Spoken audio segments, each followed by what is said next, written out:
I'd like to thank today's sponsor. It is the upcoming cinematic novel, David Paul Powers and the Quest for the Child Crystals. It is a cinematic novel, and it reads like a novel, but it's got the heart of a screenplay. It's got a fun, easy-to-read style with healthy portions of camp and pulp mixed in. It's meant to be enjoyed by the 11-year-old in all of us across generations. It's definitely something that my daughter would love, and I'll tell you why. The author, Jason Schreiber, took Star Wars, Back to the Future, Superman the movie, Goonies, Indiana Jones, Dark Crystal, MCU, DCU, the list goes on and on and on, hence why I'm talking about it. And he threw them all in the proverbial writing blender, added a ton of flavor, and came up with the next great epic series. Now, don't get me wrong, this is a very original story, but all of these stories are baked in, things that you know, things that we love. And if you love those, you're going to love this. It's the first book in a trilogy. Because why not? Trilogies work, man.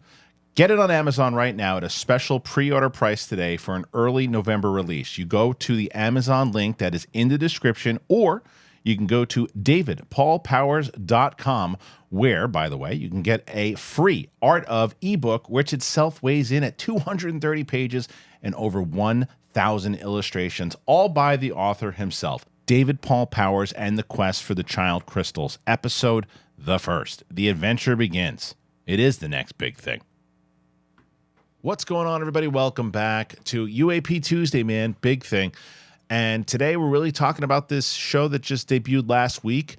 It's on Netflix now. It's 4 parts. It's Encounters, and we have the director, Yon Motskin. I had a chance to speak with Yon the other day, and I recorded it. I'm going to put it in the episode, and we're going to talk. And I asked him a lot of questions. And one of the things that I saw even, we've mentioned James Fox on this show many times. James Fox watched it, and he was kind of pissed off, if that's the right word, about that they included inside of the Zimbabwe case.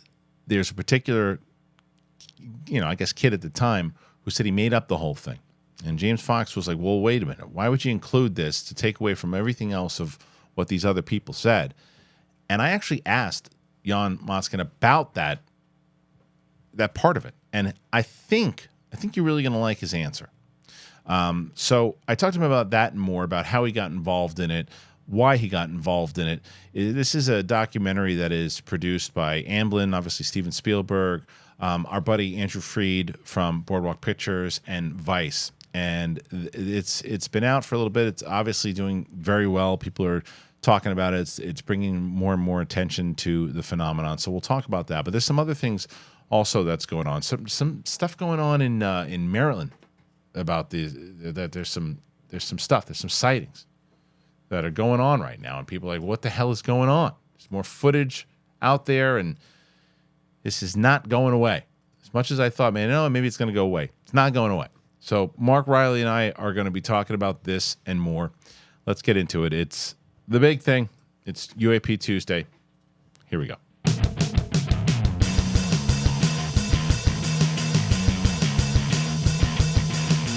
What's going on, everybody? Welcome back. It is the big thing. UAP Tuesday. I got myself, that's me, and my co-host, partner in crime. He's Loki to my Mobius, or backwards, whatever. Sure. There he is. How you doing, Christian? Nice to have you. How you feeling? Feeling good. Yeah. I watched Fire in the Sky the other night. Did you really? Yeah. We've been watching a lot of alien movies and horror movies. Did you watch that new one? Yeah, it's so good. The new one? What's it called? No One Can Save You. Yeah, where is that? Hulu. It's on Hulu. Okay, so Attack Peter keeps reaching out to me. He's like, dude, you got to see it. He loves it. It is. You love it? I love it. Wow, okay. Not only is it a great horror movie, yeah, it's a head job. It's so good. It's so good. It's so really good. It's so well done writing wise. There's no dialogue.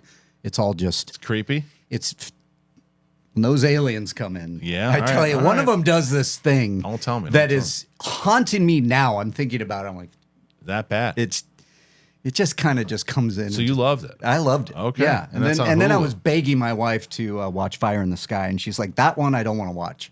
Took a few days because of the. Did it? Yeah. And she's seen it. She's seen it many times, but she was like, that scene when he's taken on the ship and then is experimented on. Yeah.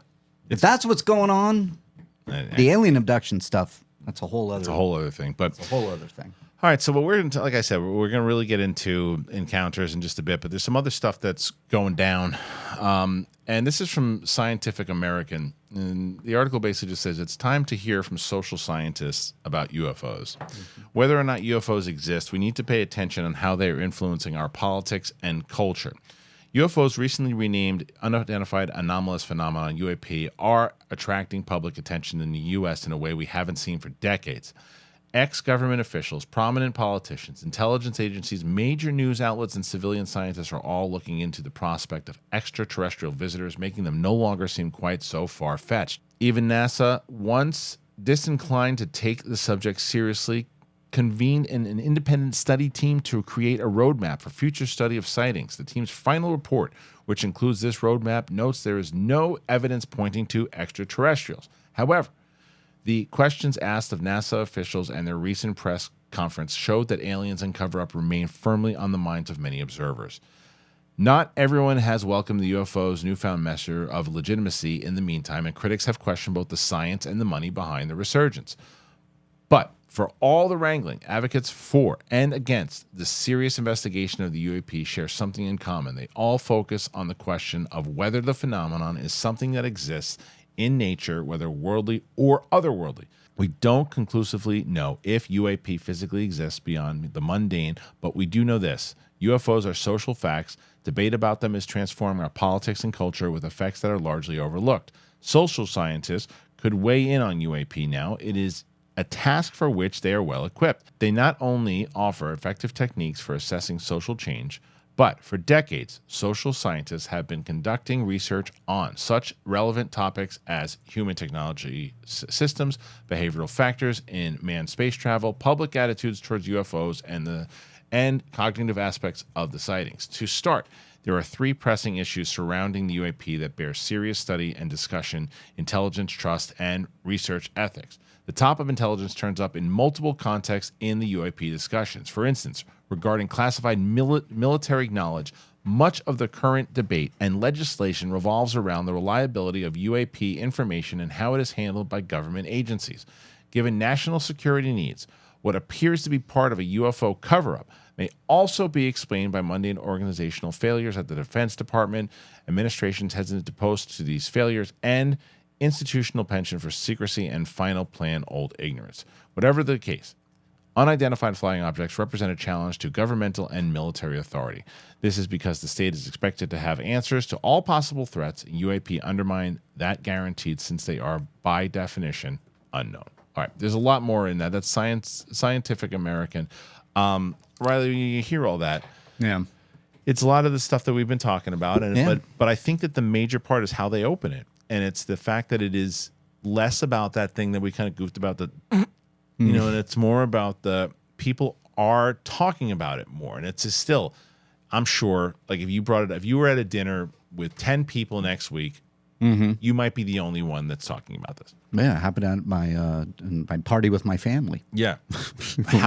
when we were telling them the sex of my baby, I got into conversation on UAPs. I'm sure. But however, I'm sure it wasn't as foreign, though, to them because people have been talking about it. Yeah, and some of my family would they perked up. There was an investigation, right? No, a hearing, right? What was that? Right. It's that kind of stuff.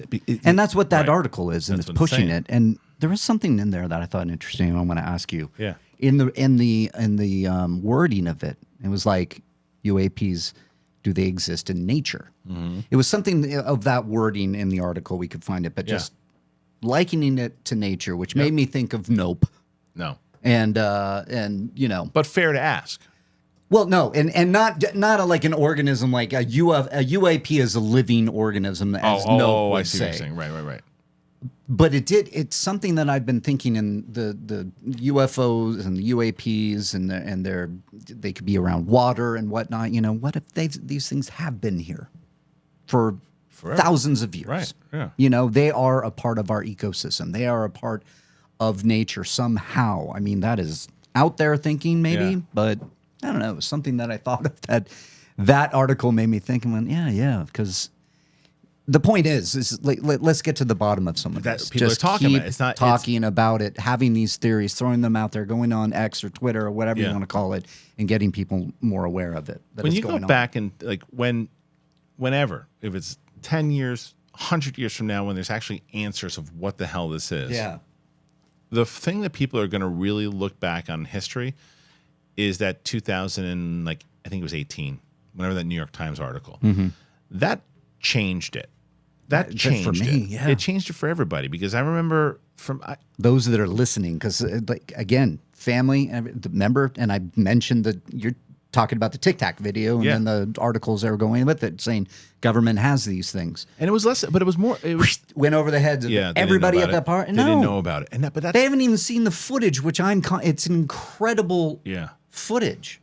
And Whatever there- you wanna and there call it. continues to be more footage, but they because for so many years there's just been this kind of like, as we said, the stigma behind it, and it's kind of like before that article for me, I was always like, oh, that'd be cool if aliens or if UFOs were real, that'd be cool, but I never really like ever thought of, wait a minute, what the hell is that? Until that footage came out, because you have to ask that question. What, as they say in that article, if it's like, well, what is it? It's like I love DJ, I love him, but a lot of his reasons and what he thought, I'm like, no, no. It's like it goes fast sometimes. You know, it looks like it's fast, but it's really slow. No, it's swamp. It's the swamp gas. No. And I love him, and if he believes that, and that's what he thinks it is, great. Yeah. But there's something else going on. Well, yeah, and for me, you know, you couple the video officially being released and the New York Times article, Yeah. 2017, 18, whatever that was, and you Those go back 10 videos that came out last week. right, all of those videos, you look at them, and they are insane to behold. Yeah. You're looking at that, and for me, in my experience, it's the same. I mean, well, not the same. What am I trying to say? Like, I had my experience in 2009, 2008. Yeah. No, 2009, where I saw this thing in Michigan. And it's the Tic Tac video. It's many people's Yeah. own accounts. They just takes off, flash of light, crazy, whatever it was. But I always had that in the back of my mind for years and years and years going, there is something out there. I don't know what you want to call it. I'm not calling it aliens either. And then that video comes out. That is what more and more, it's the stigma more than anything, I believe now. But it's even getting more and more people talking about it, right? Like, and there are, like, even when we showed that video last week of Neil deGrasse Tyson talking about it on CNN, Right. They're not covering it in the way that maybe you and I would hope that they would, that there'd be more of these conversations. But I will say this, and we don't really, it's not our place on this show to go full politics, unless it's relevant to this subject matter. I do think that there is something to be said that if Kevin McCarthy does get tossed out of the speaker role, Right. depending on who they get in there, because it's Gates or It won't be Gates, though. no. But he's the one who's making the push to get him out. Yeah. His side hustle, It's whatever whatever that it is. is, whatever Yeah. the reason. I'm just saying, I don't think they're going to oust him. But if someone else got in there on that kind of side of it, you never know if they go, well, you know what, maybe we'll approve that thing that you wanted to do in those, because that was one of the things McCarthy's not really, I don't think he's paying attention to it at all. Yeah, so you're talking about somebody that can come in and Be open an up ally the for door. them. Yeah, open Yeah. up the door more, get some access to the skiff. Just remember, this is also a very bipartisan thing. Also, when you look at, like, because Schumer is very involved in this and everything, like maybe AOC wrote McCarthy had some good questioning. Yeah, line maybe of questioning. McCarthy is just going, I got a lot to deal with. I ain't dealing with this. You know what I mean? I can't imagine any of those people right now in what they're dealing with averting Everything. the shutdown. This is not a priority. It's not even. It's right now. If anybody came to him right now and was like, "Hey, we want to look into the UAP thing," he's like, "Leave me alone." Yeah. He's not going to. No, this is why right. the strike is almost not almost over. It's over for WGA. We're hoping for SAG Right. to happen, but once SNL goes, it's a skit.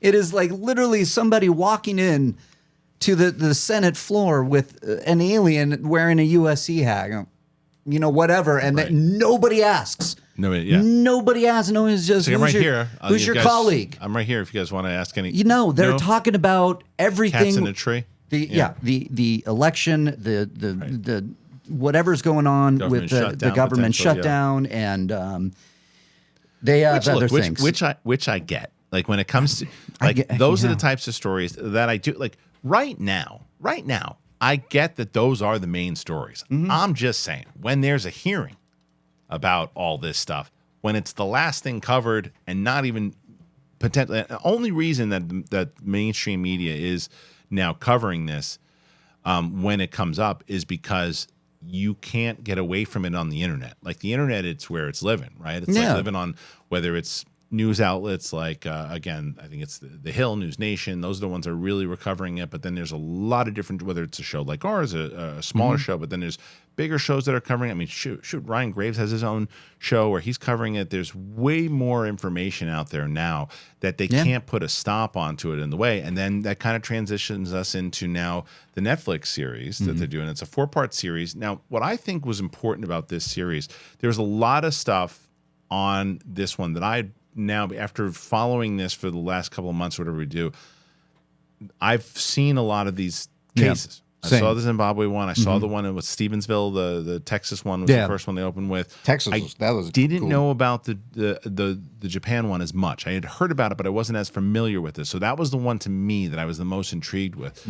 However, I will say that they added some stuff inside of because they spent about a full hour on each one. There's 4 that's called encounters. So they spent a lot of time. There's a lot of stuff that I think it was in that UFOs exploring the unknown or investigating the unknown was the one that I got into this stuff with, and that was a 4-parter also. They also covered that Texas one, but I think it was covered for like 15 minutes, 20 minutes. This is like 45 to 50. Yeah, the Encounters one, that Texas one was really, really good because, I had known about that. And then, again, the government shenanigans that they do is like, I saw the jets. No, you didn't. Yeah, I did. Yeah, you didn't. Oh, there were out there. They yeah. We were doing an exercise.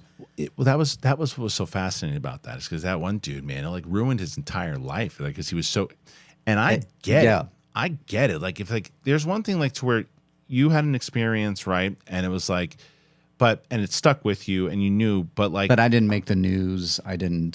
I wasn't in a position of power. You didn't see like a cop, maybe a police officer, like Air Force flying after it and going and knowing clearly. Imagine you see this thing, and you see these lights, and you see these ships, you see it clear as day with other people, and then you see these jets, and they're in your pilot, by the way, and you see these jets go after them, and then someone goes, no, that's not what you saw. You're like, wait, what? And you're just. And then you have people who are offering you to be quiet or offering you money. And it's like, I mean, Fire in the Sky, not to bring it up again, but I think is very, very accurate. I don't know about the alien abduction scene and that becomes pure horror. But, this guy played by D.B. Sweeney, right? He disappears after they see something in the sky, and the cops immediately just go, you murdered him and buried him in the forest. That's what happened. Right. And they're known as murderers all over town, and they're walking around and they go, this is what we saw. And then, basically the story kind of resolves. He comes back, that nobody believes them, and they all go off into different directions. Lives ruined. Right. Because they were looked at as take it back. They take lie detectors. No, still doesn't work. How do they all have the same story? And that's, again, the stigma. Yeah. It is so impossible to get through because we see it in so many different examples. And in this Encounters, in that Texas episode, of people seeing these things and then being told, no, you didn't. Right. No, you didn't. Right. But I think what's so great about this, because when I stumbled upon that, I think it's National Enquirer, not National Enquirer, National Geographic. It was on Disney Plus, was where I stumbled upon it. Yeah, I know. This Netflix doc has been highly promoted. It's produced by, again, Spielberg. Vice, Boardwalk. I mean, there's an episode where you get to talk to the guy that's the inspiration for the French UFO character, he's been UFO there. Olivish, in Close Encounters. Yep. I mean, they're pulling in everybody, and that guy's, and he's a prominent figure in a lot of these, whether it is in Phenomenon or whether it is in the doc that I watch. But my point is that by bringing this to Netflix and putting this 4-part out, it's a good time to do this, because I asked the director as well too.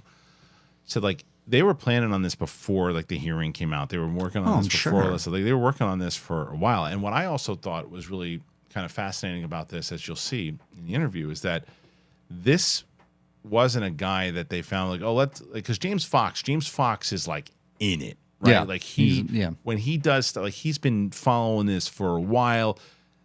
So when I was very curious, is that the same thing for Yon Motskin, who directed it? And it's not. He even says to me, he's like, when they approached me, he's like, I don't know if I'm the guy for this. He's like, it's not that I don't believe, I just don't know anything about it. And well, it's I like that approach. I do too, because it's a documentary. Yeah. And you have to document what you're, the skeptics, but you're also, you're sitting down with these people going, what happened? Right. So you have to have an open mind, and you have to, because these are incredible encounters, and I'm sure they've been working on it for a long time. I mean, UFO, UAPs, all of this, it's evergreen. Yeah. We're always going to be looking up, and I think that what we need to do is there is literal evidence in the skies now, and thankfully to technology in our world, we're capturing these things. It reminds me of Don't Look Up. Yeah. I mean, people are just, it's all right here, and really there is something that you can not be crazy or looked at as like, what's going on? If you look up and see something, or just see the footage and say, what is that? Right. Let's do something about it. Let's just get a task force going. And that's exactly what Yon essentially says. So without any further ado, I want to have you guys take a look at my interview with Yon Motskin, who directed all 4 episodes of Encounters, which you can find on Netflix now. Here's my interview, and we'll talk about it on the other side. Support for today's episode comes from Marine Layer. You guys know I love t-shirts. I wear them all the time. They sent me the softest t-shirt ever. Like, ever. Imagine, like, the softest thing that you ever touched. Kittens. Small puppies. Or freshly fallen snow. Now take that by 1,000. I'm telling you, these things are so soft. I couldn't believe it. People tell you that stuff all the time, but this is fact. Whether you're going out on a date, you're at the office, you're keeping it casual, you're shooting videos, Marine Layer has the best shirts for every occasion. Marine Layer clothes are that perfect mix of laid-back style that also looks and feels premium. So I needed a new gear, man, and they sent me this website, and I was on there forever going through stuff and picking out great stuff. They just have so much to choose from and so many different things. Like comfortable, whatever your style is. I love it. It's so soft. It doesn't matter how many times you wash it. Soft. It's incredible. I love them. And I'm always in the look for new gear, and I found it. Marine Layer, man. Now, for a limited time, get 15% off with the code BIGTHING15 for 15% off your entire order at marinelayer.com. Save your closet one shirt at a time. I love talking about AG1. It's the daily foundational nutrition supplement that supports whole body health. I drink it every day. Set it up. I put it in this cup. I've told you about this zoo cup that I have. I love this stupid zoo cup, but I love AG1 because I put it in the cup, just mix it around, and that's it. I get better gut health. I have a boost of energy. I have my immune system support. It's helping my sleep quality. That's what's really great about it. It helps my sleep quality. I'm just never been a person that can keep up with that supplement routine. And here's 3,000 different vitamins. Take this point, take this, then screw that. I take it once, put it in that cup, shake it around, and that's it. And I felt so much better. I have a extra pep in my step because of it. And I don't understand why people want to take a whole bunch of different things. You can just do it all. 1 scoop of powder, put it in water once a day. That's it. Because it was designed with ease in mind. You can live your life healthier and better, and you don't have to complicate your routine. I love getting the single serving, the AG1 travel packs for me, because they're just simple. If I have my, even when I go to a screening, sometimes if I forget to take it, I'm like, oh, I got my travel pack, I'll take it now, and I never miss a day. If you want to take ownership of your health, you try AG1. You get a free 1 year supply of vitamin D and 5 free AG1 travel packs with your first purchase. Go to drinkag1.com/big thing. Drinkag1.com/big thing. Check it out. It's every single week I get somebody saying, hey, I tried it. I signed up because of you. You've been telling me about it, and I love it. Be one of those people. Tell me about it. Get control of your energy. Get control of good sleep quality. Drink AG1. All right, guys, as I said, I am very excited to talk to our next guest. Listen, you know how I've been talking to you guys about the getting more information, looking at some of these cases, not to just say, well, this I don't know what this is, so it doesn't. If they don't have all these, why are they just showing up in the U.S.? Why is only one person behind a barn seeing it? So, well, before you say that, look at all the actual cases, and whether you're skeptical or not, learn the facts about it first. And then I said, watch as many things as you can. And then Netflix is doing, and it's out right now, a 4-part series produced by both Amblin and Boardwalk Pictures. Steven Spielberg himself. I mean, come on. But it's a 4-part series, and it's about encounters, and it's called Encounters, and it's about 4 particular encounters that happened. Some that I were familiar with, some that I were not, and some I got some more information about. And so I want to bring in the director of the series, Yon Motskin. Yon, how are you? Good, Kristian. Thanks for having me on. Thank you for being here today. And I am very fascinated by your story and how you got involved in this, because I think look, we're in a place right now with everything going on with UAPs and in general, where it's just part of the culture more so than it ever has been, with the hearings and with NASA talking about it more, and the stuff going on, the Mexico hearings and all these different things. But when did you first decide that you were even going to explore this topic? Well, here's a little disclosure. I was never an alien person. I was not really even a sci-fi person. So I had never seen or really read much about this whole subject, and that might be good news or bad news for fans of the genre. I don't know. But I was approached I had done some work in scripted and documentary, and I was approached by Netflix, Amblin, Boardwalk Pictures, and Vice. I had relationships with them all, and they said, hey, we have this project about the search for extraterrestrial life.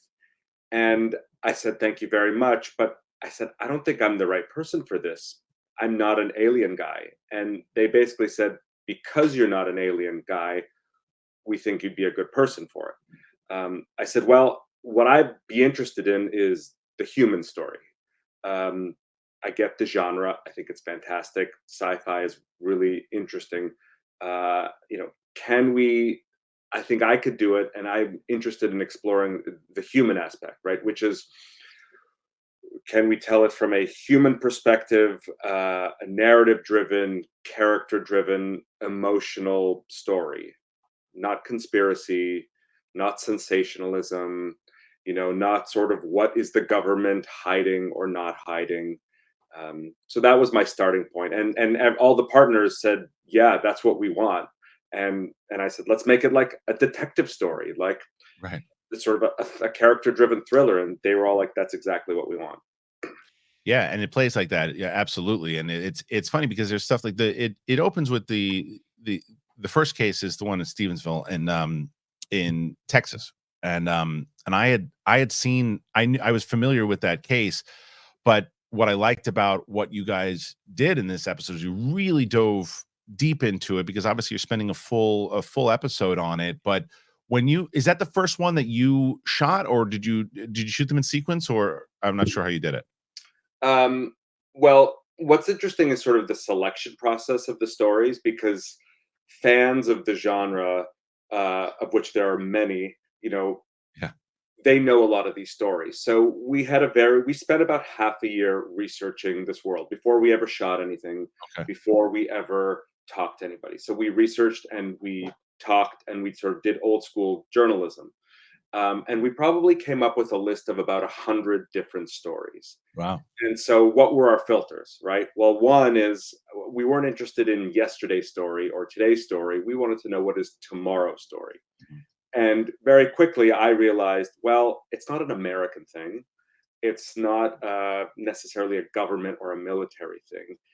It's a story about sort of hope and possibility and wonder and awe and science. And so I was interested in showing diversity, not for political reasons, but like, can we find stories that we haven't seen before in Africa or in Asia, uh, in Europe, and obviously in America too? And so that was really important. We were also interested in finding stories across different time eras.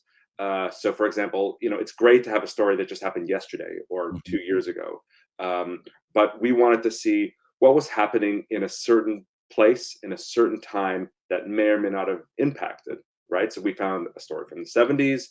We found a story from the 90s.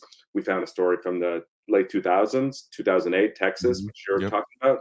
And then we found a story from Japan in 2011. Um, Yeah, and I think that that's what's so fascinating about it because it's just when you really go over all the different as you said, there's just so many cases to where you're like over the course of 70, 80 years, and even back as you cover in the last episode, stories that yeah, the Roswell one is the one that everyone really put it on the radar. The first when all and then after Oppenheimer and everything, then we started hearing more and more cases that were coming out, and that's when the activity really started to boost up. But you were discovering cases that had hit way even before that, and there was always whether you depending on how far you go back, of people didn't know what it was in the sky that they were seeing. As you said, you talked to various people who said at the time, people, if you go back hundreds of years ago, they thought it was angels or demons or whatever it else might have been. So when you're researching all this stuff, and as you said, you went in going, I'm not an alien guy. I don't know. I'm going in. I do actually think, by the way, that it was a very smart choice to get someone who's on the side of going, I don't know. I don't really believe this stuff. I don't know what I believe, but I'm not the guy. I think that that is exactly why you should have been the guy, because I'm curious with all the stuff and the way that it's shot. It seems like you're way more of a believer now than you were going into this thing. well, I didn't start off as a non-believer. I just Okay. started off as someone who didn't even think about this. Like, I didn't believe or not believe. It wasn't in my consciousness. And then when I started the project and I started doing the research, uh, I'm very skeptical. I come from a family of mathematicians and Mhm. engineers. So evidence is literally in my blood. Yep. Um, so that was a really important factor for us when we're choosing these stories, right? Not just evidence, but more importantly, credibility. Sure. Because the reality is we're not going to find evidence, and people who are looking for an ending with where we open the trunk of a car and there's an alien with duct tape over its mouth and that's the big reveal. Spoiler alert, it's not going to happen in our series. But what was really important was the credibility of all the witnesses, and we spent a lot, months and months and months and months, talking to people, and we vetted them to the best of our ability as filmmakers and journalists. Do we believe these people? And that was sort of the filter for me, which is, I'm not out there to say that what happened was real or not, or whether aliens exist or not, or Mhm. whether these people are telling the truth or not. Um, I believe that they believe. And, we tried to find people that were the most credible, whether it's a bank president, successful businessman, an Well, elected the chief of police was the chief of police is one of the witnesses, right? In the Texas case. exactly, Constable Leroy Gayton. Yeah. He's an elected official. So Right. not only are these people sort of have been vetted to a certain extent by the public and their professions, but also they have a lot to lose. There's a lot at stake. So by them coming out, so to speak, as they call it, and saying, "Hey, I had this experience. Some people may think it's crazy, but this is what happened to me." They're not doing that for attention. In fact, they're motivated to hide and to not tell anybody, and that's something that I was not expecting. How difficult it would be to get all of these people to speak openly about it, about the Well, and subject. Well, not only that, what you do that I thought was fascinating inside of the documentaries, you actually did a couple of like reenactments with the actual people themselves, and when they're looking up at the sky, and there's and obviously it's years later, but they're still able to do. Were they hesitant to do that? Because there's a couple of times when they're they're going over the actual experience, whether it was when they were looking at the object or what they were seeing, and they just and their faces and everything, the way that you shot it was they were in that moment again. Was anybody hesitant to do that? Not at all. Awesome. It's really funny because I find that getting real people to do their own reenactments is somehow maybe counterintuitively more authentic Yeah. than getting actors to do it. It's a funny brief story. Years ago, I saw this great movie called The Imposter, which some of your audience members may know. It's about con man. It's a documentary, but they have these great reenactments. And when I saw it, they did these reenactments, and I thought that, and I saw that they got the con man to do his own, the real guy to do his own reenactments. And I watched that. I thought, oh my God, that is genius. And so before Encounters, I made another project, and I stole that idea. I thought it was, and I sort of expanded on it. And I found that I loved it creatively because I originally come from scripted and fiction. And so working with actors and sort of with a cinematic language is very natural to me. And I'm interested in expanding fiction, but also the documentary form.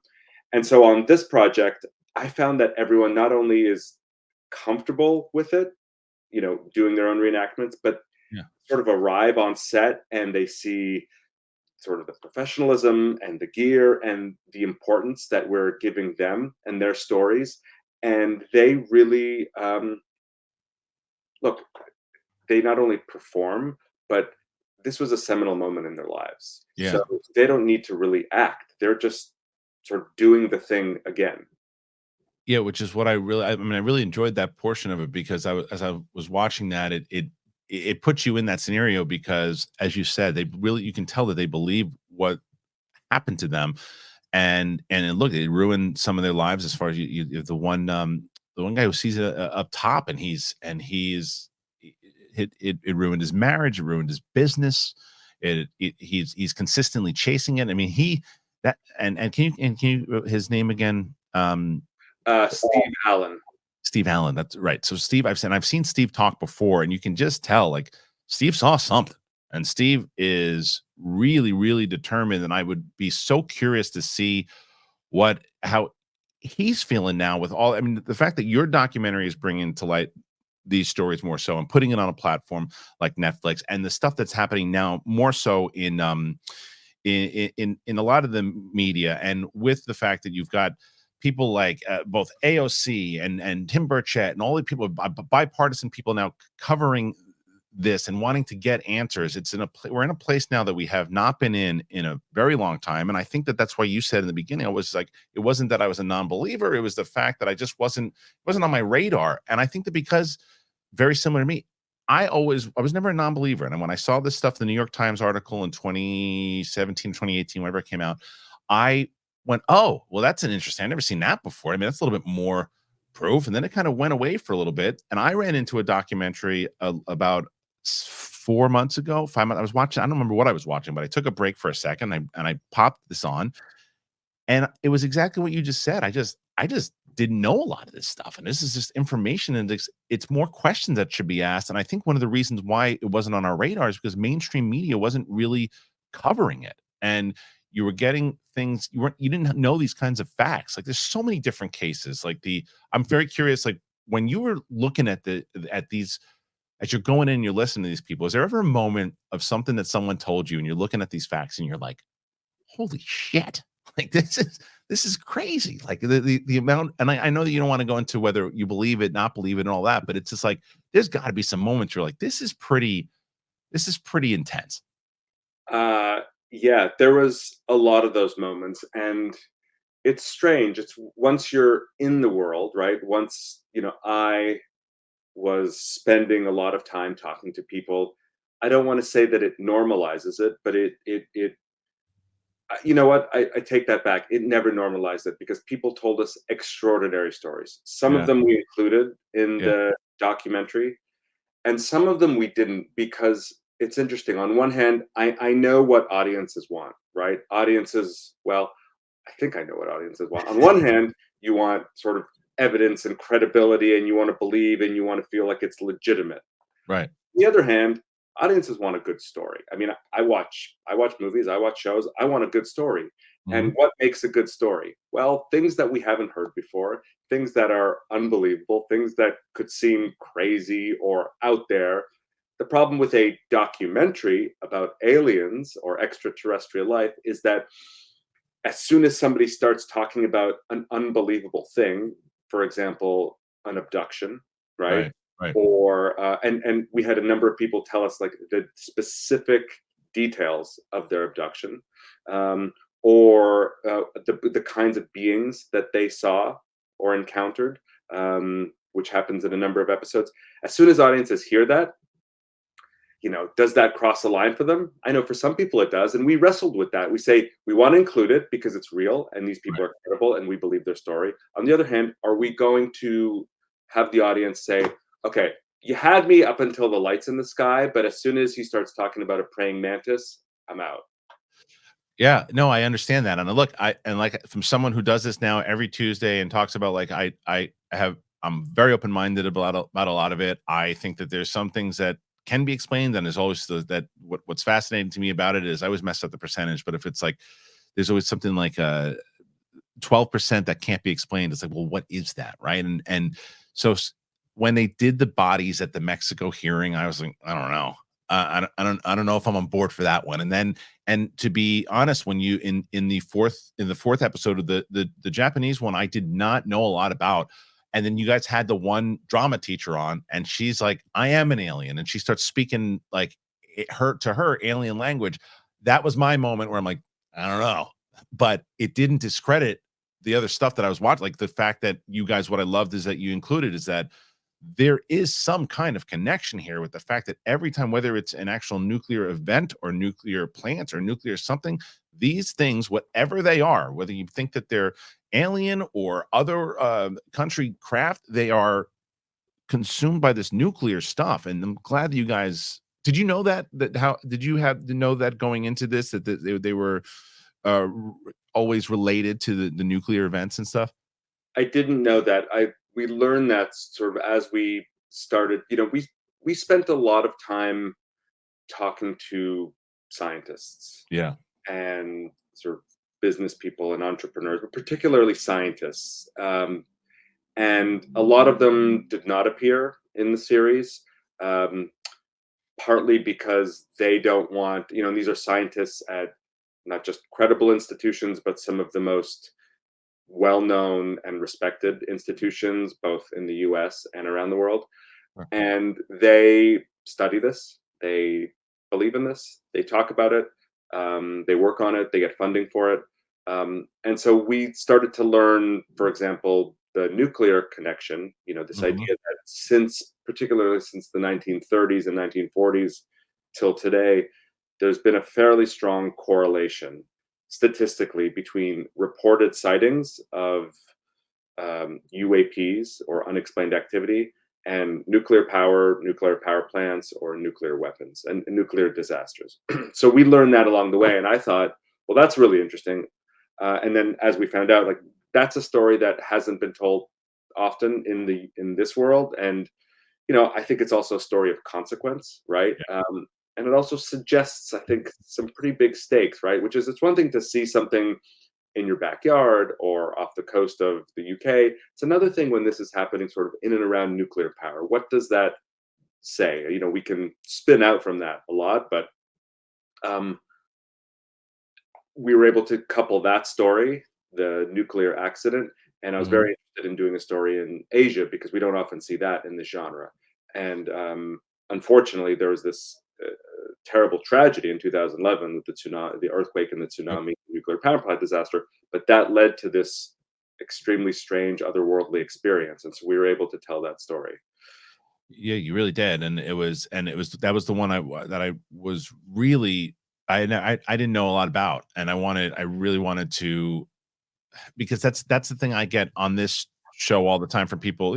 Like you, and I think that you included is what I really liked is that it almost is like a kind of religion now for a lot of people is the way that they see this. But there are people that watch this particular show on this episode that are believers that weren't, but then and now want to know more information. And then there's people who chime in going, it's really bizarre that only America is the only one who ever see this. And I go, that's you not paying attention because that's not the case. There are cases from all over.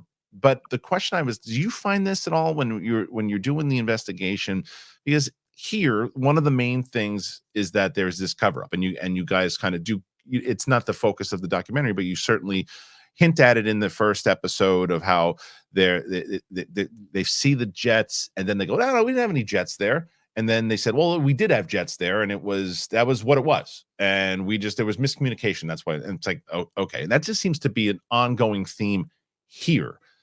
But is that when you're doing the Japan investigation, do you find that the government is trying to hold back stuff there? Is it more open? It seems like it's more open with people talking about it. And then like you look at something like the Varginha case in Brazil and people were talking about it. Like what did you feel as far as outside of America, how people talk about it? We did not have that experience in Japan. We didn't really deal with the government there, but we, at least as far as I know, we did not have any negative or positive experience with the government. So that wasn't even an aspect. What was very interesting in Japan, and part of the reason why I was very excited to do a story there, is because sort of what you just said, which is in America, people look at it as a cover up. People look at it as the government may or may not be covering it up, which, by the way, probably maybe is happening anyway. Mhm. In Japan, people, as was explained to us by Japanese experts and journalists that we worked with and consulted with us, the culture is one that it's more positive, looks at this in a more positive way, in a Mhm. more optimistic way, in a more open-minded way.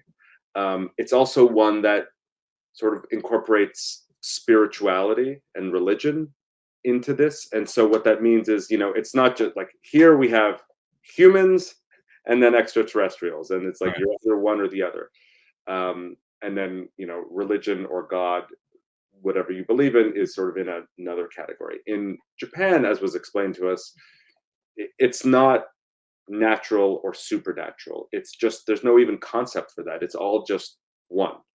And so when somebody sees lights in the sky, maybe it's extraterrestrial, maybe it's what they call hidodama, which is Mhm. souls of the dead. People that were lost, whether it's a relative or a friend, and their soul is floating up. Or it could be some kind of spirit. And so we tried to explore that through the people's stories. Some people in that story believed that the lights in the sky were UFOs, spaceships. Some people believe that they were souls of the dead, and other people, sort of had a much more sort of spiritual explanation for it. Ghosts, and none of them are right or wrong. It's more about sort of what they believe, and then in turn, we're just presenting their story with respect, and we'll let the audience decide. Yeah, it seems like the taboo is less there because you guys talk about the taboo, how it's here where, it's and I think it's one of the things that I commend very much so of what your series is doing is that you get these people who for the longest time, as you said, they were risking their jobs. They were like they'd walk by, they go, that's the alien guy. But now with everything going on and how it's becoming more and more news outlets are talking about it. There are more shows that are discussing it. There are more people like yourself that are exploring it. And I think that that's really what is important about this, that like you said, it doesn't, we're not even if they're saying, well, those are aliens. It's like, I saw something. And instead of people going, no, you didn't. It's like, well, and they said that you'd say it there's a couple of people in your show that say this, that at one point they were kind of judging the people who saw it, and then they saw it. They go, well, I'm not going to do that anymore. I'm going to say, well, they saw something. And I think that that's very important to have that conversation because I get it all the time now. When even yesterday, a good friend of mine, I was telling him, I was like, say, what are you doing? UFO stuff now? Say, what's that? What's next? Sasquatch? And that's still there. It's not going to go away until there's a lot that needs to be done in that time. But I think a show like this is very important. And I think one of the things that it's the one that the case that everyone always talks about is this Zimbabwe thing. And you guys explore that and these children. And what I also really like that I hadn't seen before is that you also do explore the side of it that maybe this guy says he made it up. And there's that one guy that looks like Charlie from Lost, was pretty much saying, yeah, I made the whole thing up. And they were pointing at it and they said it was a rock. And yeah, I made it up. To me, that guy, well, again, he doesn't seem credible to me. That's from listening to him. He seems for some reason he's got an agenda, but that's just me saying that's what I got out of that particular thing. But I thought it was great that you included him because people go, yeah, well, maybe somebody made it up, and kids like to make up stories. It's funny that you say that. It's very interesting that you say that because I felt the same way. So I probably interviewed on camera over 50 people, in the series, maybe 60, 70. And the only person of all of those people that I walked away from after spending a day with them that I said I did not believe was that guy, Yeah. Dallin, in Zimbabwe. And I don't know why, but it's just, we all sort of have an instinct, and it's part of my job to have an instinct. But there's something about him that I didn't believe. And I actually said to my editor when we came back to start the edit, I said, I gave him sort of my thoughts on how we should structure the show. And I said, I don't think, the one thing I'll just note is I don't think we should use this person. Okay. Because he doesn't feel credible. And 2 weeks later, my editor came back and he sort of had put some stuff together, and he sort of used Dallin as a key character in the series. Yeah. And my editor, Greg O'Toole, on that episode said he's the one that sort of is the set, give us this conflict, right? And he's like, he says, I made this whole thing up, which puts the onus on all of the other people who had this experience. Right. Puts the onus on them to tell a sort of truthful, believable story. And if we're successful, then we're not going to believe the guy who said he made it up. And I think, to Greg's credit, we kept him in, and it to me, I think it really works because it forces the audience to say, well, what if they did make it up? But then you hear the true stories, then you hear the people that saw it and experienced it. And at least I believe them more. And so not only do you believe them, but you overcome this hurdle of a guy who says that he's making it all up. I agree. And I think that that's exactly what that accomplished, because as I was watching that, I was like, all right, I see. Here's the one guy that says it. And then you go to another guy who goes, yeah, that wasn't a rock. I know what a rock looks like. Yeah. And I think it's important to, I want to keep it balanced in the sense that, like, here's evidence for, here's evidence against, and let the audience decide for themselves. 100%. And that's what I thought was really great about that, because it also, what it did for me as I'm going through it, because you do have accounts of people who said that they were visited by, the men in black or whatever it is, right? The government officials who either offered money or told them to be quiet. And I'm going, who's talking to that guy? Who's talking to that guy saying, hey, when you get the interview, tell them that whether it was to you or whoever it is, but any interview that you give, just tell them you made it up. And I think stuff like that, whether that happened to him or not, who knows? But I think that stuff like that happens all of the time.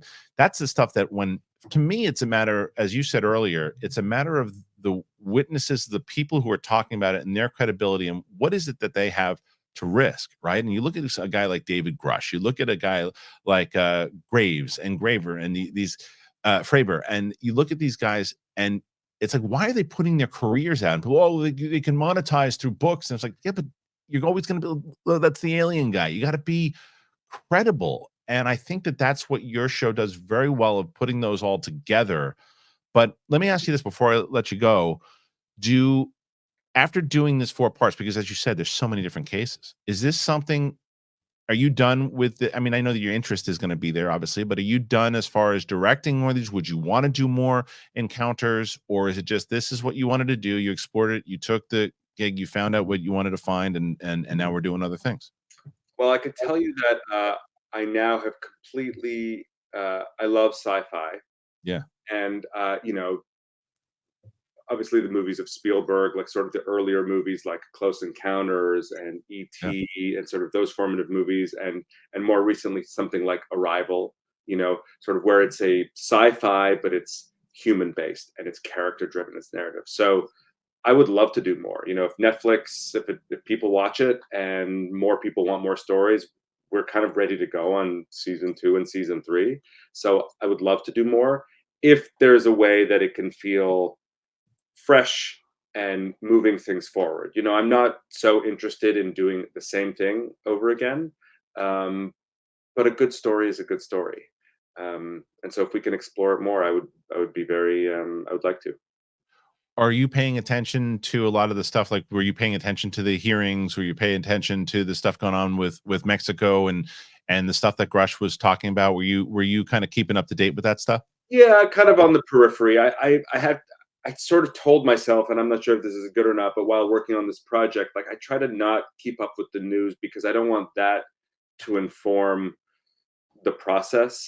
Because I think it can be hazardous to chase news, because obviously it's in the news now, but this show is hopefully a little bit more evergreen than that. So it's going to be on in 6 months or 12 months or in 2 years, and the news cycle will pass and something else will be on there. So I'm aware of it.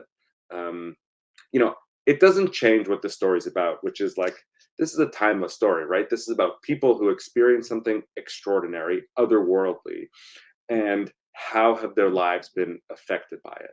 And I think sort of the takeaway for me and hopefully audiences are let's keep an open mind. Let's believe people who are credible. Let's put money towards science, right? I'm not getting on a soapbox here, but I'm like, well, what should we do? Keep an open mind. Yeah. Fund scientists who are trusted and credible and let them do some work. And maybe we'll not just like find stuff out, but like, can you imagine? I mean, if one sliver of this is sort of real or happening, if there's something really out there, like it's going to change our physics, it's going to change how we live, how we think, like it's going to change everything about our world and beyond. Everything. And it's so true. And I'm glad that your show is out there on the platform that it is, and there are people that will start asking more questions. And I get people now tweeting me, hey, have you watched Encounters? Have you checked out Encounters? You're going to talk about it? I was like, I'll do you one better. I'm going to get the director on to talk about it. And that's exactly what we did. So I wanted to thank you so much for joining us, guys. Make sure you check out Encounters, 4 parts on Netflix right now. Yon, I can't thank you enough for joining me here today. Please, if you do season 2 and 3, please come back and talk to us again, because I'd love to pick your brain. Kristian, it's been really nice being on. Thank you very much for having me. Thank you. All right, guys. This episode is sponsored by Fume. Bad habits, man. A lot of people have bad habits, and bad habits can really kick your ass, and they can mess with your health. They really can set you back. I've seen it, been around it, and I know. And when you see this, the first thing you go, wait, well, what is that? The first thing you should know is that's not a vape pen. It's not electronic. It's natural. That's why I'm on board in the first place. What is it then? It's a device, and it helps you quit nasty habits, and that's why I was on board right away when they reached out. At first, I'm not gonna lie, I was skeptical. I didn't know. I was like, I don't know, that's not really my thing. It's like, wait a minute. You're not breathing in nasty chemicals with this, and what it is, it's it's just fresh air. It's natural air. It is flavored air. That's it. You heard me. Air. And it flavors it. It is a great way to replace nasty habits. There is no nasty chemicals, none of the stuff that creates bad habits. And that to me was like, oh, wait a minute. So you can actually turn a bad habit and you just make it a good habit because it ain't messing you up and it ain't hurting you. Because I said, wait a minute, flavored air? And I said, it just feels fresh. They sent me one of them. And I said, okay, great, cool. It's pretty well weighted. It's perfectly balanced, and it's very easy to fidget with. Stopping is something that everybody puts off because it is hard. But if you switch to Fume, it is easy and it's enjoyable and it's fun. Fume has served over 100,000 customers and has had thousands of success stories, and there's no reason that can't be you. Join Fume in accelerating humanity's breakup from destructive habits by picking up the Journey Pack today. Head to tryfume.com and use that code BIGTHING. You can get 10% off when you get the Journey Pack today. That's tryfume.com. Use that code BIGTHING to save an additional 10% off your order today. All right, so there it was. There's my interview, and as you saw leading up to it and afterwards, I also want to thank our sponsors there. If you are able to, I know a lot of people found this channel from this show that Reilly and I are doing now, and I thank you. And one way to really support and keep us going, to allow us to keep doing this, is to, if you have the means, please go ahead and get one of our wonderful sponsors. I always put them in the description, but I always pin it as the first comment. So if you're able to, please enjoy one of our wonderful sponsors. But Reilly, one of the things I found very interesting is similar to what you just said beforehand, right? And it was like, he told me inside of that interview, he's like, I believe that every single one of the people that I talk to believes in what they was saying. Mm-hmm. He's like, I don't necessarily know if it's my right to say whether or not I believe it or not. All I know is that I wanted to tell a story. I wanted to make sure that it was entertaining. I wanted to make sure that it was, that they really believe this stuff. And to address kind of, James Fox was coming in hot the other day when he was on Twitter. He wrote that he was pissed. He saw that the guy inside of that Zimbabwe case who said, I made this all up. He's like, why would you include that? And I actually think it was a great idea that they included it. Mm-hmm. I'm usually on the same page with James with a lot of this stuff too, but I'm on the opposite on that one. I think it was because I liked Yon's answer, which was, out of all the people that I interviewed, I believed him the least. Mm. And I said to him, he reminded me of Charlie from Lost, this guy, right? And he was like, and he just seemed like, whether he was being paid off or I didn't believe him, because he's like, oh, it was rocks. And then they cut to the other guy right after, and he's like, yeah, no, I know what rocks looks like. It wasn't a rock. So that's why I think it was important, because it also shows, because a lot of times on our show, when it's you and I who believe that there's something else out there, you get people going, oh, you need someone else on the show sometimes to talk about. It doesn't feel that way. Yeah. And that's why we brought DJ in. We had the whole thing when Brett was on. But I think it's important to bring in people like that. And I thought it was, because I had seen people, like when I watched, there's a few other shows that have covered that case. And I said, well, what's also possible is the fact that the guy the Harvard guy who was exploring it was really into environments and wanted to push that. I get that. I understand that. But I had never seen them interview that guy who said, I made it up. Never seen that before. I think that's important if there's somebody out there saying it. It doesn't matter if it's true or not. I mean, I think that it's important to have him there because it's the opposite side of it. I believe the kids that were saying, they saw something. They saw something. That's what I feel about it. I feel the same thing. And with these things and these sightings, and when people have these stories, you question them. Yes. Immediately, and even if you believe, like I do, like if there's a person that believes something so much, like I'm not going to say you didn't see what you saw. Right. Yeah, but you can have that little thing in the back of your head. Why can't we do it with somebody that says, oh, I made it all up? Right. You can question that too. Absolutely, Did you? Should. Yeah. And could it be that it's too much for him, and it's like, you know what? No, I made it up. Stop talking to me. Right. I don't know if that's the case or what. No, but I'll tell you what. And I said to him, as you saw in the interview, the idea that he said, "Oh, I believed him the least." He did. That's what he said, and he also what I said. I told, like, out of all the stuff that I saw, and this is out of everything, not just this doc. Out of all the stuff that I've seen, and I told him as much, the only one for me that I looked at, I went, I don't know, come on. In Japan, they asked this woman who basically, she's talking like in this alien language, and it's ridiculous. It's ridiculous. And she said she is an alien, but she believes it, right? And she's like a drama teacher, but it to me was the one, like, I don't know if I would have included that. But he is like, and because I asked him, I said, because one of the things I wanted to know, as you guys saw in the interview, was that there's such a stigma here in the States. And I said, is it the same in other countries? And he said, no, really? It's not. Yeah, it's not the same. It's not the same because the way that the government shut it down in the 40s and they just changed it differently. They have a very different approach to it, because the Japan one, to me, because maybe it's because I hadn't seen it before. After that tsunami and all this stuff, the way that because he wasn't as familiar with, as we've been covering this, we know that there's been a connection to nuclear and whatever the hell these things are. Yeah. And they cover that inside of this doc within a bunch of the different ones, but mostly in this Japan one, because after that tsunami hit, there was the plant that went down, and there was a big surge of reports of all these different UAP sightings during that time. And that to me is the one that I would recommend people. I don't know, maybe I'm wrong, but I just thought you didn't get a chance to watch that one, right? Not that one. Maybe you'll respond to the I can't wait alien now. language lady, but I to me it was like she was a little much for me. She was a little much. I mean, that's when do we? You're talking about alien abductions, and She didn't say she was abducted. She said she was an alien. that she was an alien. Yeah, and she could speak alien language. Yeah, okay. That one to me was like, when I don't know. when it crosses to contact or abduction or this, I don't know. Yeah. That I have to see for context. Yeah. But that's a big. I mean, I have a really close friend that I was with Yeah, I remember you talking that about I you saw talked about it on the this. show. Yeah, he has claimed many times that he's been abducted. Does he live in LA? Mm-hmm. We got to get him on. Would you like to? I can get him. I mean, we built it up now. We should definitely. Would he talk about it on air? Oh yeah.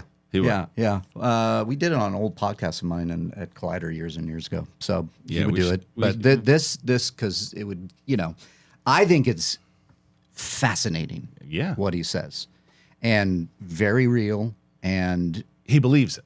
Mm-hmm. That's what Yon said, right? He's like, it's like, the question is, do you believe it afterwards when you talk to someone? And I'm not talking specifically about you. I'm just saying when you hear these particular cases, when you guys watch these, and even if someone who's watching this who's like kind of a skeptic and just doesn't know, when you watch these 4 parts on this encounters, right? Like, do you start asking questions though? I mean, like you kind of have to. You kind of have to ask questions like, well, what? The stuff that happens in Stevensville, the stuff that happened in Zimbabwe. Zimbabwe is just Zimbabwe is out of control. Always gets me for sure. And then I missed the third one. I got to go back and watch the third one. But the fourth one is the Japan one. I mean, this is what I hope that this series of encounters on Netflix does, because it's Netflix, right? Mm-hmm. And so I'm curious to people who are watching this right now. Can you tell me in the comments section, like, if you had a chance to watch this series yet? And if so, what stood out to you? Whether you are a full-on believer, whether you are a skeptic, whether you are, on the fence, what stood out about it? And did it make you more of a believer, less of a believer?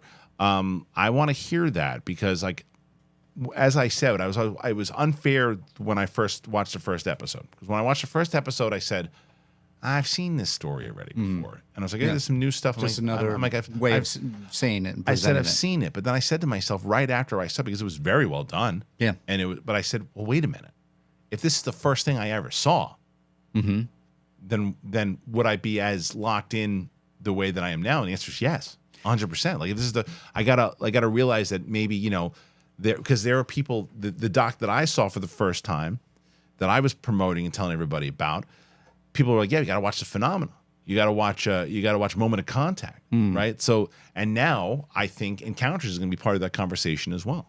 It got my wife. She really liked it. Oh, she watched Encounters. Watched How many it. did she watch? The one? She watched all the ones I've seen. Wow. So Okay. I need to get to 4. You got to lead with this. This is a big story right now. What happened? Here's what I'll say about it, because when it's advertised on Netflix, Right. she goes, and Validity. well, no, not with okay. her, because this is what it was. I go, I'm watching this. You want to watch it with me? And she was like, I don't want to watch another, And she looked at the queue where it says top 10 or wherever it is now in the placement, and the cover art. She's like, it's just another one of those things, and I'm paraphrasing again, and I'm like, yeah, and so I turn it on, and it starts to present it that way of like the not ancient aliens, but those type of things that are like, it's a lark. Let's put this on, and look at this guy, and they laugh at it. But then as it unspooled for her, she was like, wait a minute, this is really good. I didn't know about that. And I'm like, that's what I was talking about with Kristian on the show. It's like stuff like that. So I think that it's really well done, that there's stuff in there that are going to make people scratch their head and go, what? But again, it is the way it's presented as entertainment. Right. Well, that's where people. I think, again, I always bring up the fantasy world of wizards and dragons Yeah. and whatever you want to call it. That's where they place them in this world. And our Sure. media and our movies and our television present it that way as well. Yeah, You know? it's true, and I think that, but it does prove you bringing up your wife kind of. There was some doors that opened, I think. But that's what I'm saying is that if you can actually get someone to watch it who is skeptical to at least ask questions, right? To at least go, well, wait a minute, what is the? I don't know if I believe in little green men flying around, and I don't know that, but I do believe that we should be asking questions. That is a win. That's a win. Absolutely. That's a win. That should be the win, because that's like, instead of going again. Yeah. It's like, what is it? Baby steps. It's like, what is it? And it's the fact that it's on Netflix. Yeah. Just to look at some of the footage and to listen to what is in Encounters and the people that are speaking about their stuff. I think it starts with, there's more out there. Wait a minute, what? Right. So look at this, look at this, look at this, because I think so many people will go to little green men in a flying saucer. Yeah, well, I asked, with ray guns and whatnot. it's true, like right away they do. And I asked Yon inside of the interview, as you saw, I said, because he's like, well, it depends on how successful it is. So I asked him if there's going to be season 2 or there's going to be more things, and he's like, and I go, listen, it just come out when I did the interview, and then he's like, I just looked and it's already in the top 10. I said, you hit it at the right spot, brother. And it's like, and now people want to know about this stuff. It's like, I think there's so many more things he could cover, as far as encounters go, like Virginia, like there's so many, O'Hare, there's so many different places and some of these new things that they could cover. Well, you're talking about, the official Twitter account of No One Can Save You on Hulu. Yeah. Literally quote tweeted the Mexican aliens. Oh, did they really? and said, "Oh my God, they're here now! You can see no one can save you." It was this perfect synergistic moment. They used it because it's out there, because people are talking about it, and that's got to be. But that's the tricky part. The tricky part is capitalizing, when people are trying to capitalize. And I understand it. That keeps it in the realm of fantasy and entertainment. Right. It does. It does. And they're selling. And I'm sorry, but they are selling a movie, so they're going to do that. I know. I get it. It's not like there's some alien UFOologist on the other side of that going, I believe this, and No, they're using it to capitalize and say, look, if people are talking about aliens, they should go see our movie. Yeah. But what you can see is all 4 episodes. It's on Netflix right now. It's called Encounters, and I once again really want to thank Yon Motskin for being on the show. It was a great conversation. I look forward to seeing if there's going to be a second episode for sure. And you can catch it. It's on there right now. So please leave your comments. I want to hear if you've seen it, what you think. But before we go, I do want to talk about this other story that's going on here, and that's from CBS News, man. Mysteries in the sky. Hundreds in Maryland report UFO sightings as Congress and NASA investigate the push for transparency. Almost 2,000 people in Maryland have reported seeing something unexplained in the sky over the past 2 decades. Change that headline. I know. Commonly known as UFOs, the unknown objects have a new name and new attention from the government. WJZ investigator Mike Helgren takes you inside the mysteries in the sky. America has long fascinated by whether there is life outside of Earth and whether that life is trying to somehow contact us. Earlier this year, Congress held oversight hearings about what used to be called UFOs. They're called UAPs, unidentified aerial or anomalous phenomenon, objects that defy an easy explanation. The UAP issue gained widespread attention from lawmakers and the public in recent years with the release of several video recordings of the encounters, which typically show seemingly nondescript objects moving through the air at very high speeds with no apparent method of propulsion. It's heartening to me that so many people are coming forward now. We are getting significantly more reports than just 6 months or a year ago, said Peter Davenport, who directs the National UFO Reporting Center. Davenport has tracked hundreds of reports from Maryland on his website, the National UFO Reporting Center. And there's a whole big report on this one thing here. There have been 1,923 from the state of Maryland alone. He said, I don't know what the future has in store for us, but I'm encouraged that more people are coming forward and the government recognizes the phenomenon, and that's something worthy of their attention. Many of the thousands of reports worldwide are centered on the U.S.'s east and west coast, the Middle East, and the South China Sea. Experts disagree about whether the UAPs are extraterrestrial, but agree there should be no stigma about reporting them. That's new. Greg Facello of Port Deposit recently went outside to plug in his car and he saw something strange flying low over the sky in Cecil County. It went across the sky this way and only lasted for maybe 30 to 45 seconds. It was a shooting star, a comet, some natural occurrence.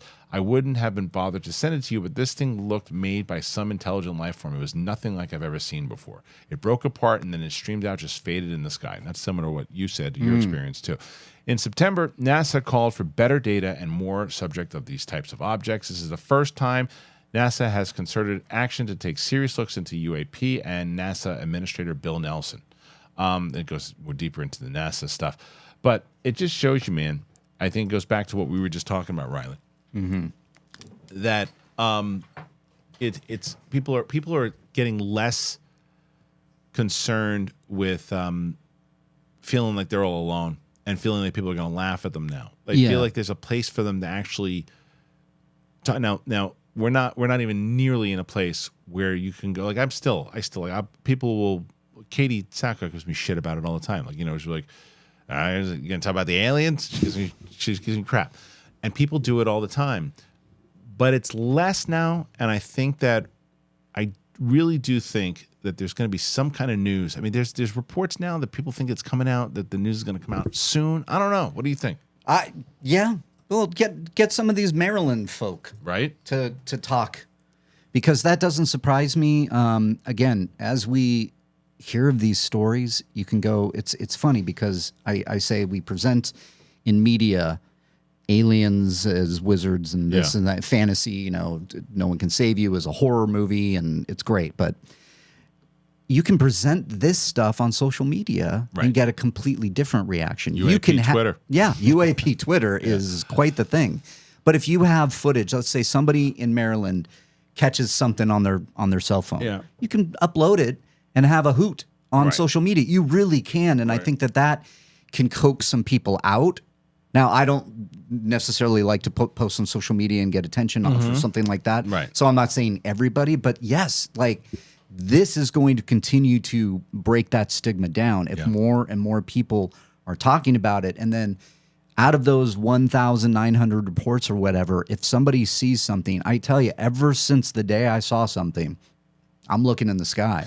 I know. I always look up because that's the other thing. I stand and wait. I'm come on. But think about that. You've seen some of this footage. There's a few different ones that people have not debunked. I think there was one on the beach where a woman had her phone out with her daughter and it was just in slow motion, and they didn't see it when it happened. They saw it in the slow motion. The thing stopped because it was going so fast.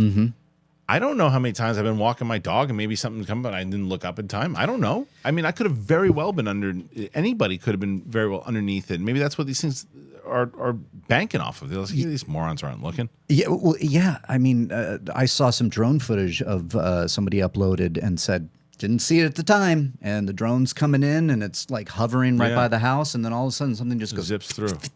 And he saw it later.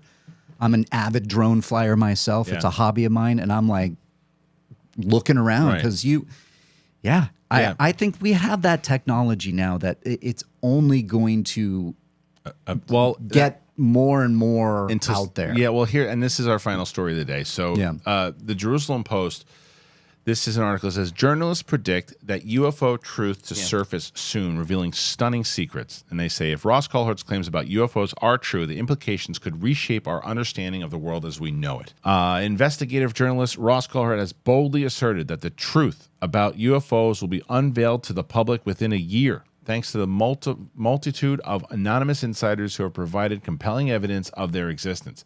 Coulthart, a researcher who has never personally encountered a UFO or an extraterrestrial being, made this proclamation during a recent interview. After dedicating years of his life to investigating the phenomenon, he declared it the most significant story ever. The author of In Plain Sight, a book of delving into the UFOs, Coulthart firmly believes that there is a substantial likelihood that we're not alone in the universe. Why does he think that aliens exist? His conviction is rooted in information shared by confidential informants, including David Grush, a former high-ranking U.S. intelligence official. Grush's shocking revelation included the existence of a top-secret U.S. government program dedicated to UFOs and the possession of a non-human origin aircraft reportedly operated by enigmatic pilots. Coulthart contends that the American government has concealed a trove of UFO-related data for decades, but he suggested that the secrecy is on the verge of a seismic shift. If his claims are true, the implications could reshape our understanding of the world as we know it. The press is reporting Coulthart's theories. In recent weeks, Coulthart's assertions have garnered widespread attention from the global media. Numerous U.S. government officials have expressed a newfound willingness to divulge more information concerning the UAPs, signaling a potential departure from previous policies of keeping the matter concealed. All right, one of the reasons I wanted to bring this up is I did see, Reilly, a lot of reports recently.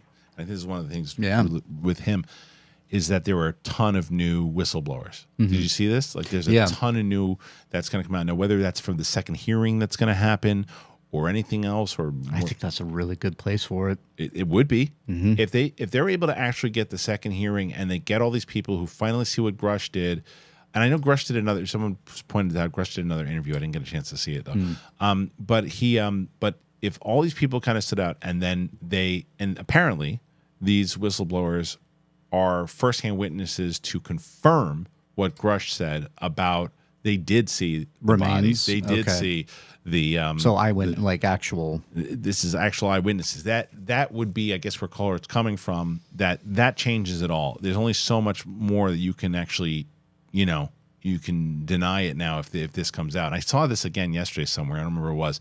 And it just shows you uninformed people.